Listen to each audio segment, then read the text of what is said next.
may gagawin ulit tayong ano, grinder. Yan, Lotus ang brand niya. Sabi na may-ari, wala daw power eh.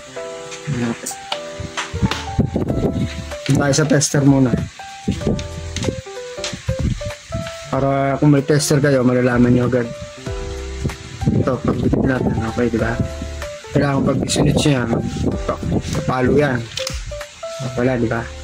Saksak natin, diretso. Ito. Wala rin. So, proceed na tayo dito. Baklasan natin yung tayo sa may ano. Yan. So, ganyan yan. Test natin yung linya niya. Ito. Ano, ando sa ilalim yung ano niya. Yan, ito. Meron. So, walang putol yung isang linya. Pangalawa na. Meron din. So, good yung ano natin wire. Sa switch tayo ngayon. Kasi ito, check nyo ito. Yan. Ito, may duktong na pero okay naman. Check nyo kung may putol din to. Wala naman eh. Yan, meron naman siyang carbon brass. Meron siya. Ang switch niya, andito sa ilalim, ayun no. Ayan o, ayan, switch yan. Bali ito, hinihila niya yan. Ayan, hinihila niya yan. Ayan. O, ayan, nakata nyo? Ayan, hinihila niya yan, ang switch. Ayan.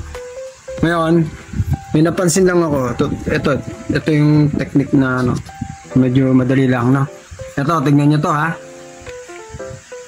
Pag pinindit ko yan, ito, umaangat. Ngayon, pag pinisil mo yan, yun, tumunog, nag-switch na siya. Ibig sabihin, ito po yung problema. Kasi, yung switch kasi natin, medyo luma na, matigas na. Hindi niya na kayang, yan o, maangat na siya. Dapat nakaganyan na na. Dapat to, diretso lang to, hindi to angat. May gagawin tayong technique. Pinakamadali lang. Kailangan lang natin ng ano. Ito lang. Ito, sikreto dyan. Ito. Yan nyo? Nakabit natin.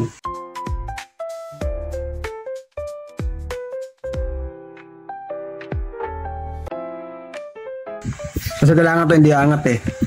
Lagyan natin ng ano dito.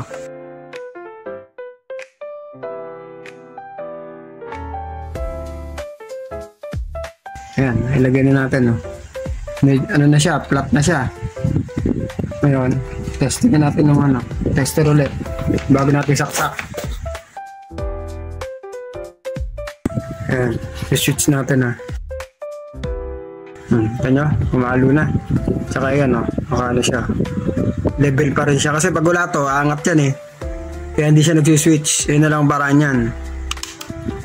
Okay lang naman yan eh, ang problema yan. Tsaka safe naman yan. So ano natin, saksak natin. Papander na natin ha. Pero kung magte-testing kayo, ilagyan nyo muna takip. Eh ako, may gloves naman tayo, tsaka alam na natin yan. Papandarin ko lang ha.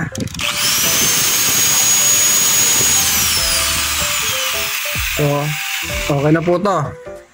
Tatakpan ko na lang. So, hanggang dito na lang po. At least nalaman nyo yung ano, pwede solusyon dito. Kasi kung ano, bibili tayo ng ano eh, ng switch eh, mahirap maganap din ito. Ito lang mas magandang paraan. Ayan, nakasabit naman siya, hindi siya matatanggal. Hanggang dito na lang. Salamat.